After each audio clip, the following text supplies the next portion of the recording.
Hello, neighbors. This is Robert J. Ray again, and this video is going to be a kind of fun one for me because it's going to be talking about dreams. Remember, I said I gave the survey of which videos my uh, fans wanted to see. Would it be the deaf and dying or the dreams? And they chose the deaf and dying one at first. So now I've gotten around to the dream. This is going to be a fun. This is going to be a series of videos about dreams, and because dreams are so complicated and people don't really know too much about dreams, and but this is the genuine truth about them because we're going to be using Swedenborg's Journal of Dreams. He was the only one that could really interpret dreams the way what they really mean, because he had his dreams that took him all the way into the spiritual world and was intromitted into the spiritual world. But he began with the dreams, and I started delving into dreams back in the late '70s and early '80s. I got some audio tapes that I did. I would wake up in the middle of the night and record my dreams, what I had dreamed. And it was amazing that those sometimes I would wake up 2 or 3 times a night and record those dreams. And I got the tape somewhere, but I've moved since then so many times. But if I find them, I'll get them and let you listen to some of them. But this is going to be a series of about dreams, because dreams start in when you're in your mother's womb. That's when you start dreaming, and you dream up until the day you die, and then you move on into that world that you had been dreaming about all of that time. And this is really going to be a really happy video for me. Out of all of the stuff I've been going through, with YouTube and filing a suit against them, and my son dying, and then we had the COVID and all of this kind of stuff. So this is going to be a lighthearted video that you can look at, and then you can start learning more about who you are and what your life is in and out. I'm going to share with you what dreams really mean and what are they for, and then that way you'll know why you dream and what's going on when you dream. And like I said, we're going to be using the Swedenborg Journal of Dreams, who was the only one that really know about dreams, the genuine truth about dreams. So we're going to use his Journal of Dreams. Okay, I'm gonna start off. I'm gonna start off with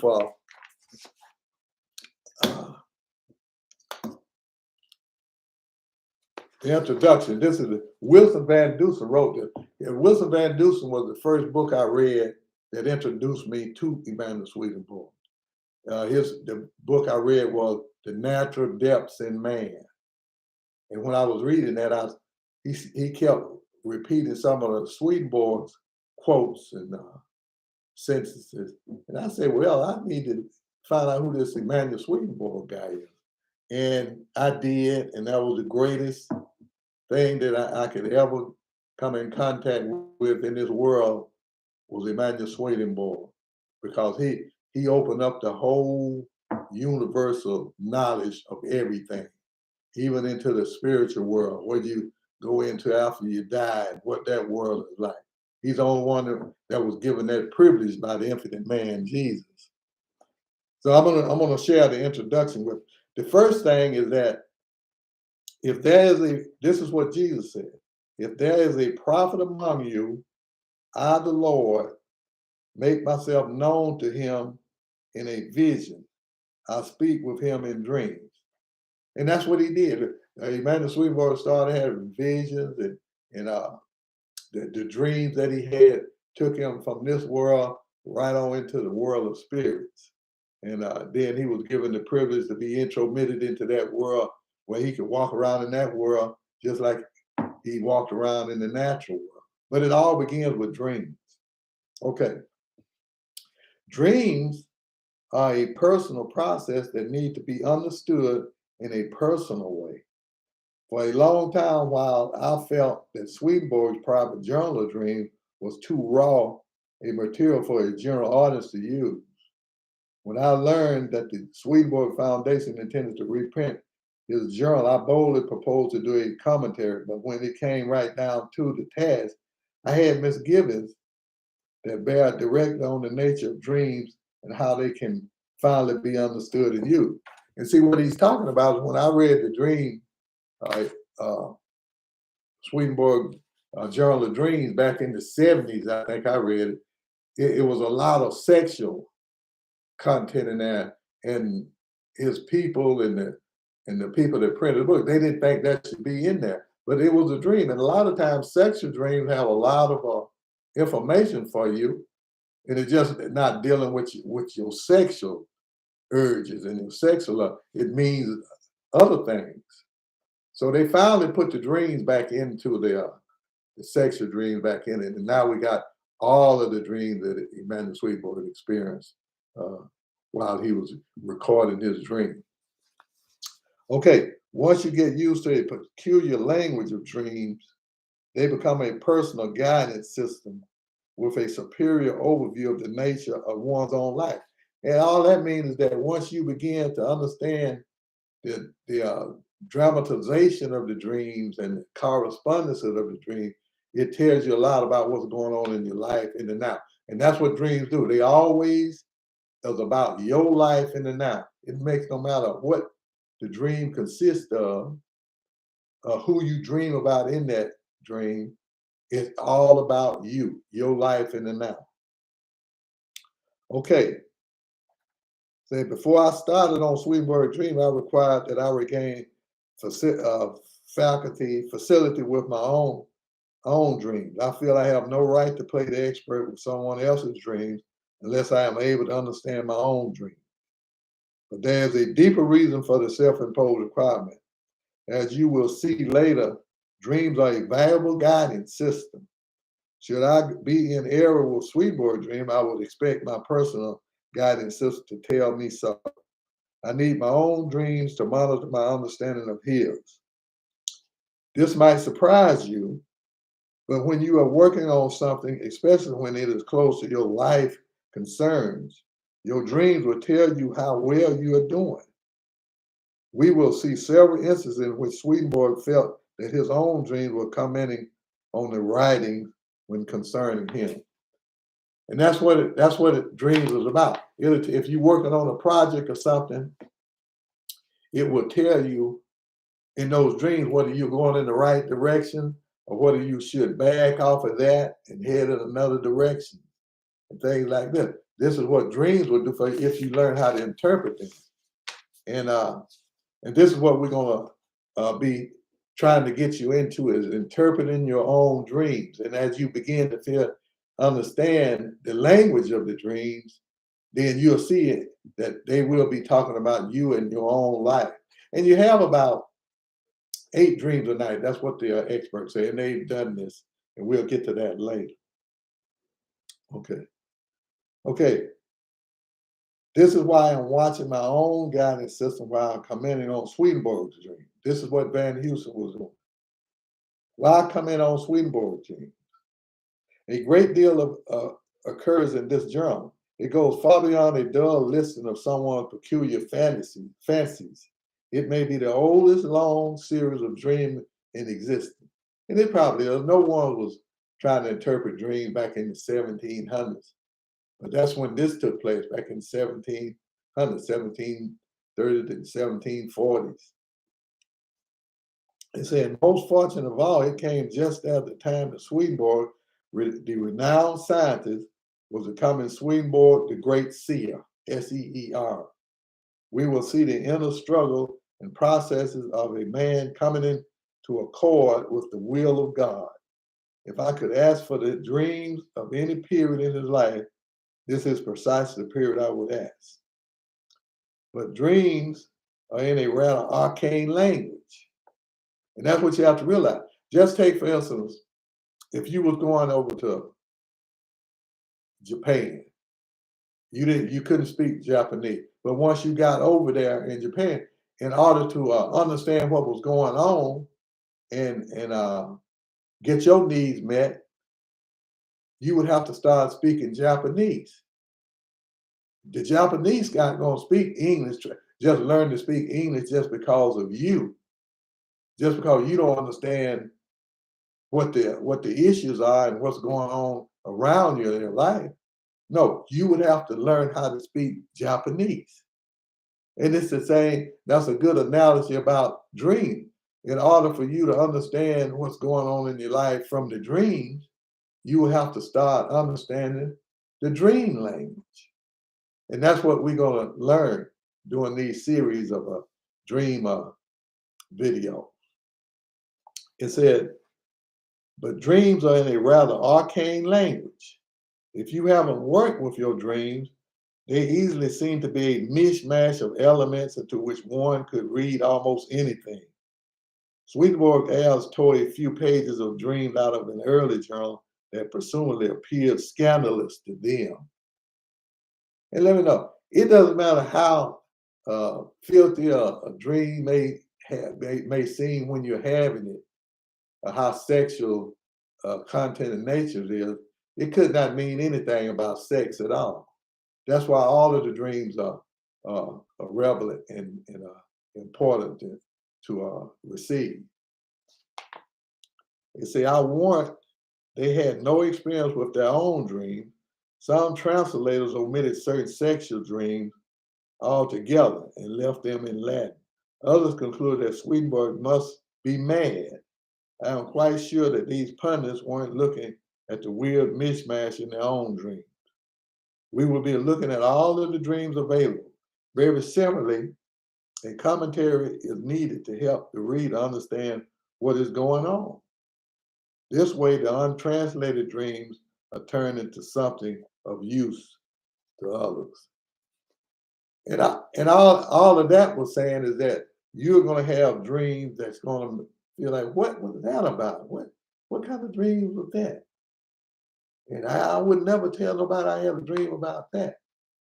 Because see, if you did, they would say, he's freaky, he's insane. But no, the dream can mean a lot of rational, intelligent, wise things, and they could be full of sexual content. This is the way the dream maker has it for you. And the dream maker all the way to the top would be God himself. Okay, now, we're going to go to what is a dream. I know a lot of people don't understand what a dream really is, but now you're going to find out the genuine truth of what a dream is. What is a dream? Dreams are a spontaneous and natural process in which the central life concerns of an individual are presented in a dramatic language of correspondences. That's what these is. Everything you dream is a correspondence to the central life concerns of you. That's what the dreams are. He said, let me elaborate on this. He said, it is a spontaneous and natural process because it occurs in everyone, whether they have any interest in dreams or not. Yeah, you don't have to have any, you're going to dream anyway.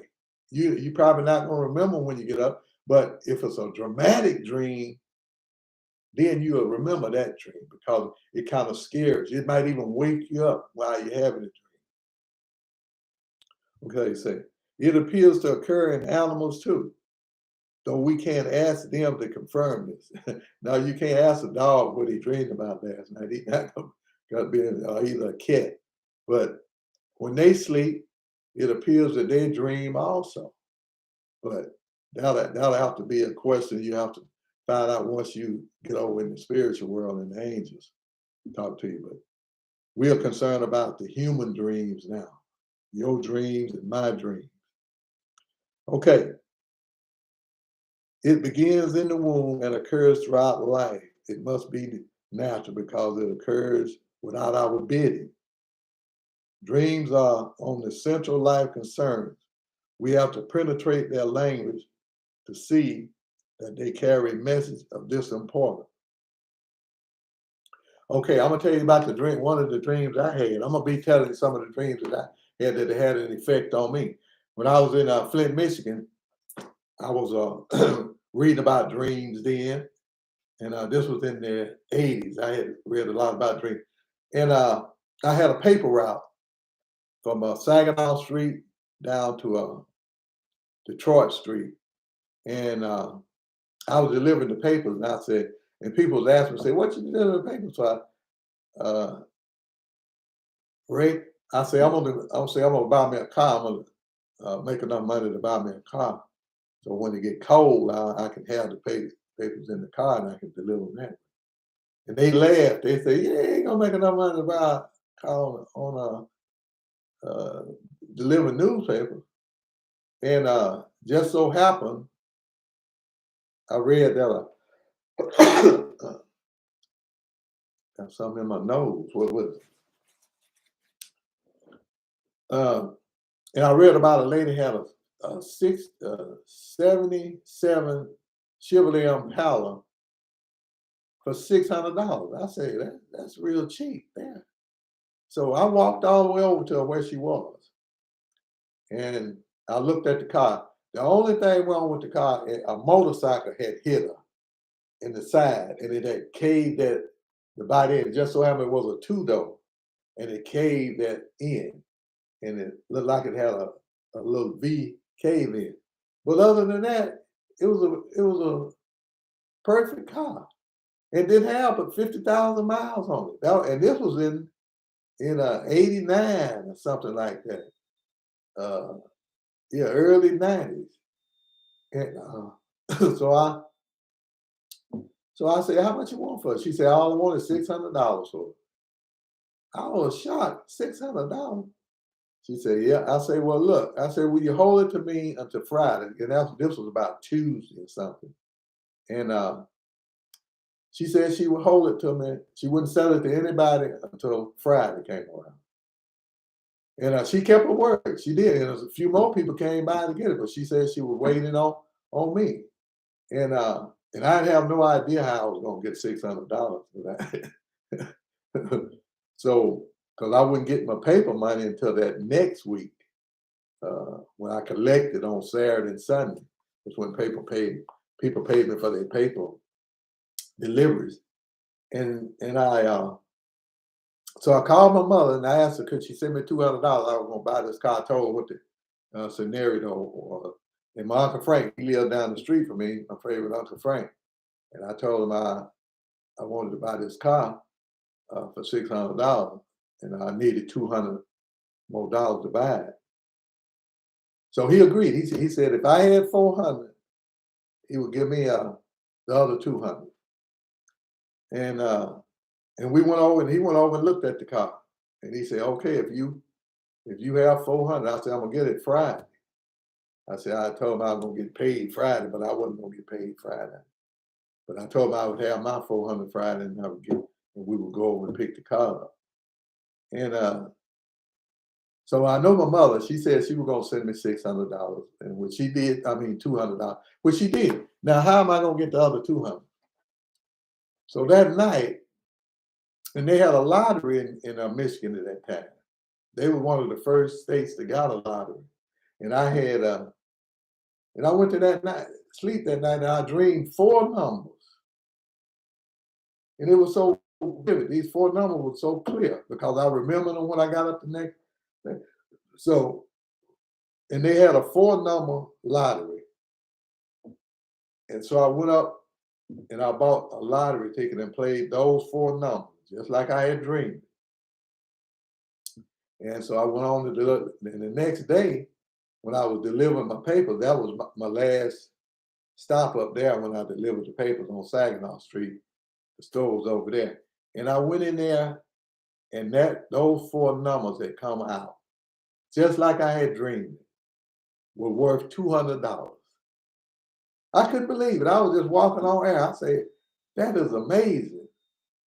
So I got the $200 and I was thinking, I said, well, the dream making, that was something else. I dreamed those four numbers. I went up and played the four numbers and the four numbers came out and I had the $200 the next day. So when my mother sent me the 200, I had the 200 I had won off of the dream, the numbers I had dreamed, and my uncle, he gave me the $200 and I went over there and got the car. Had new tires on it, everything, 50,000 miles, looked new on the inside, everything. All it had was that dent in the side.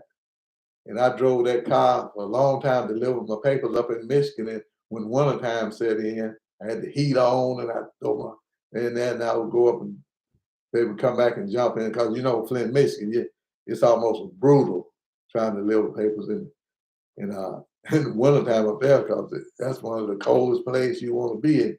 Well, that's why I left there. It was just too cold. I spent 10 years up there, and I left and I went back. So that was just one dream. So let's stick with the dream thing. I dreamed those 4 numbers, and they came right out just like I had dreamed, and I was able to buy that car.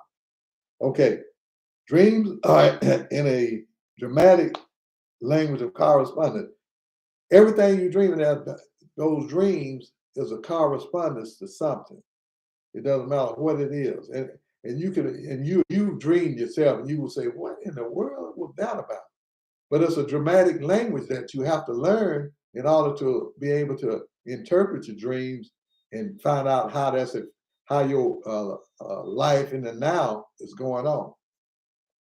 So the idea of correspondence has come from Swedenborg, and indeed his dreams may well have been the beginning of the direct experience with this language.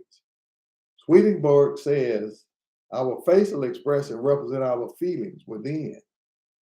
When the expression accurately reflects the life within, it corresponds to it. So that gives you an idea of what correspondence means. It means that if I say that I'm sad and my face is looking sad, then you know that you don't even have to know. You know the internal. Just like when somebody dies and you go to a funeral, you don't have to ask a person if they are sad. You can tell it by the expression on their face and the way that their body language is moving. They are sad, and the sad expression on their face and the way that they're lethargic and the way that they are just down in the dumps. That feeling that corresponds to what they're feeling on the inside. So that's a good analogy of what correspondence is. Whatever you dream corresponds to what's going on the inside, your internal person. Okay, it says the idea of correspondence enables Swedenborg to deal with different but corresponding levels of reality spontaneously.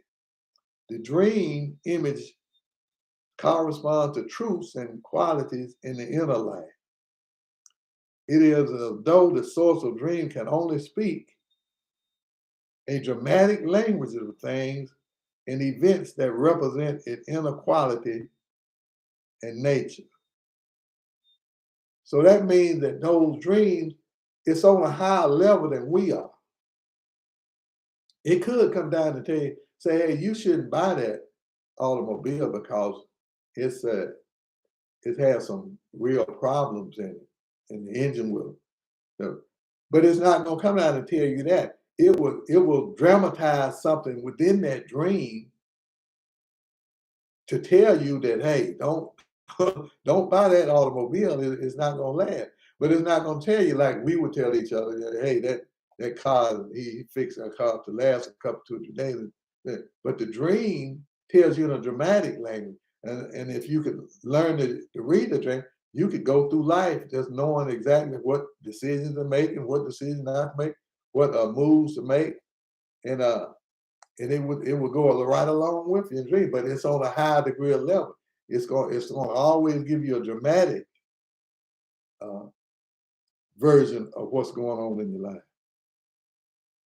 It says, to me, this is saying that things very profound about the source of the dream. If I am mistaken in a relationship to another person, why can't the dream just say, Van, you are wrong about so and so. He is finer than you realize. See, but it is not going to tell you that. Although occasionally there's a speech in dreams, dreams are mostly composed of dramatic visual representation.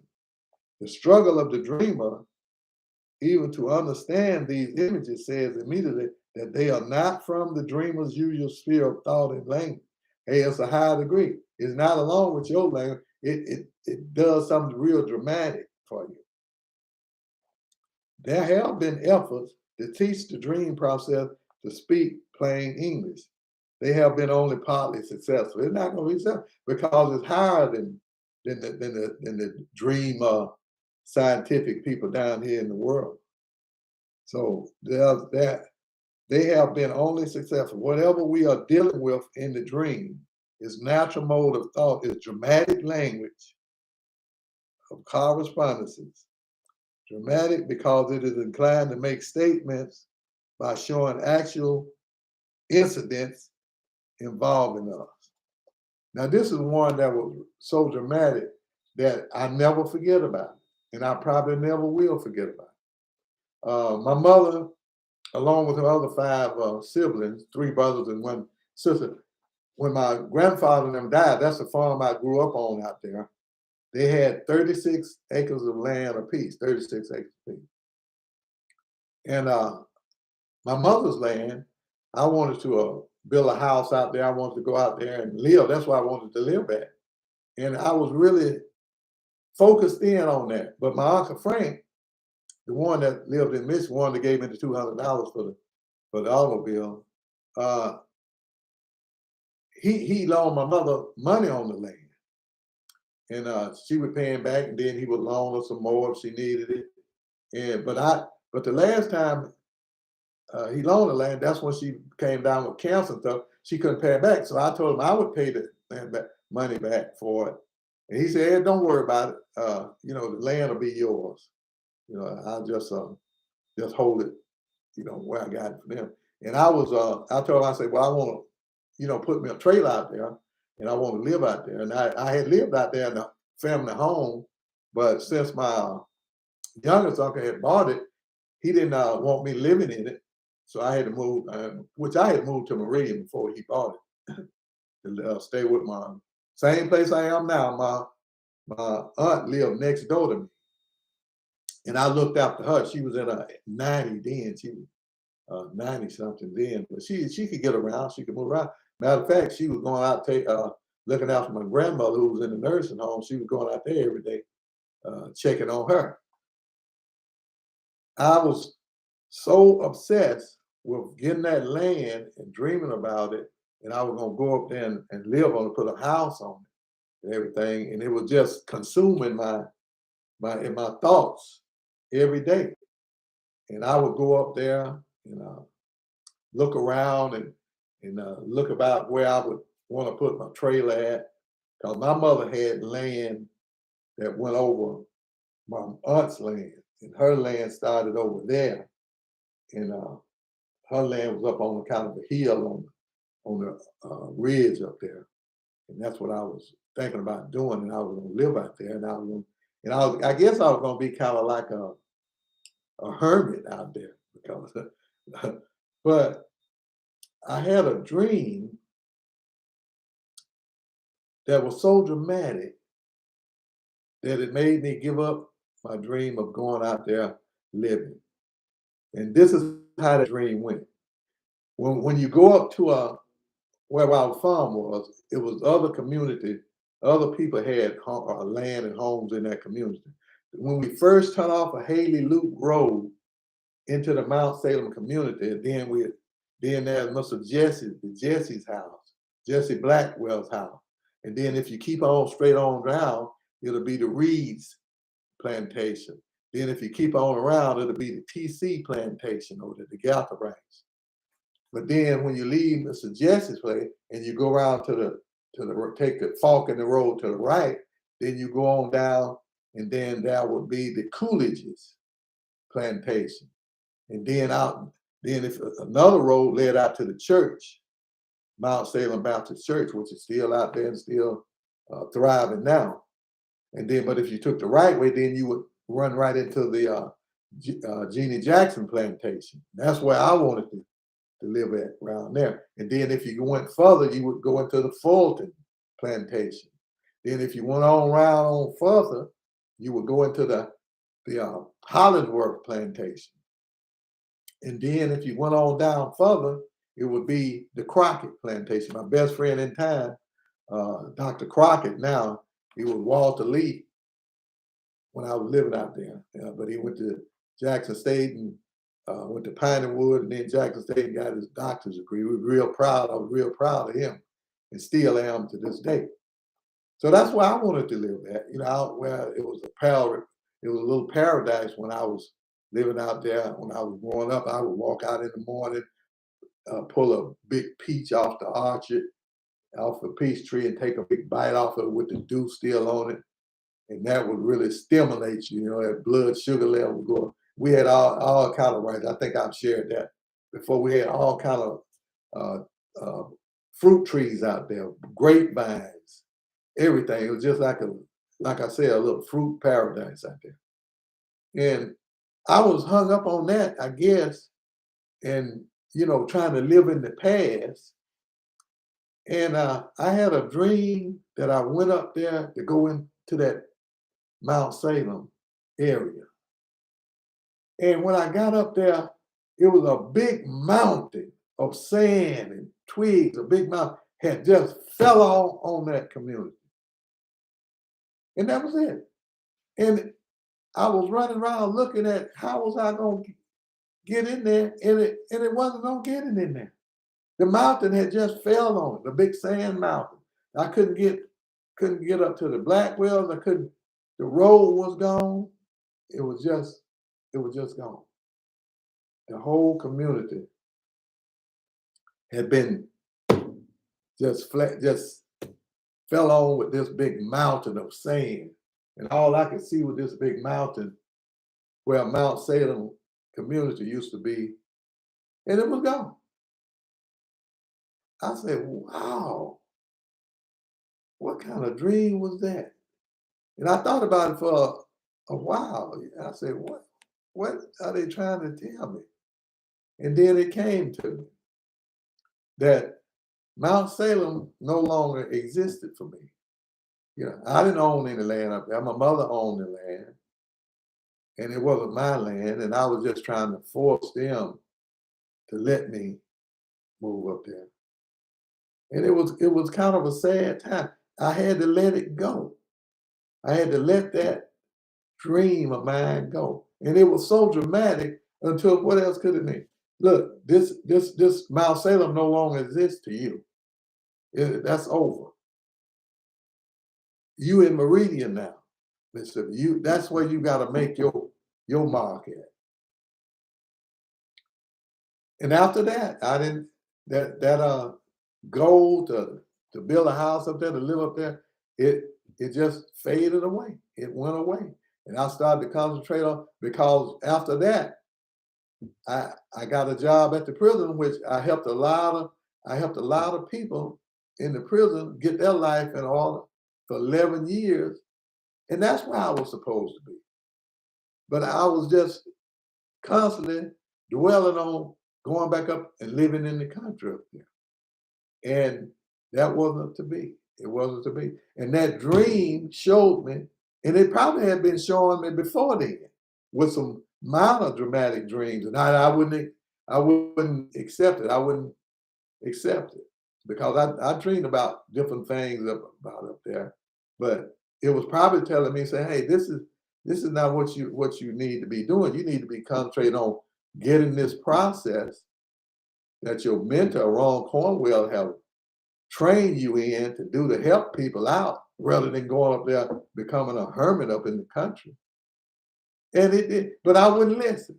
But when that mountain fell down on the Mount Salem community, and it didn't exist, I went around that way, and it wasn't nothing but the mountain. I went around that way, wasn't nothing but the big sand mountain. It wasn't a big, it was just a big sand mountain. And twigs was all in. You can see little twigs and little trees all up on it like that. And that meant that it was dead. It wasn't any greenage. It wasn't any trees on it, which meant that, hey, this is dead to you, Robert J. Grant. You need to go on with your life and do what you've been trained to do, perform uses so that people can understand what rationale is and help them get their life in order. And that's what I did. And then after that, a calm like a big storm was in me about that land and stuff. And it became a real calm. This came over me. And then I forgot all about it. That's it. I never had any desire to go back up there and build a home up there or anything like that. And that was a dramatic dream. So that, I'm gonna stop here at this time and and let you dwell on what I've been sharing already, because it's gonna be a series, and this is the first one. So that's all I got to share about the genuine truth about dreams in this session, and I'm anxious to move on.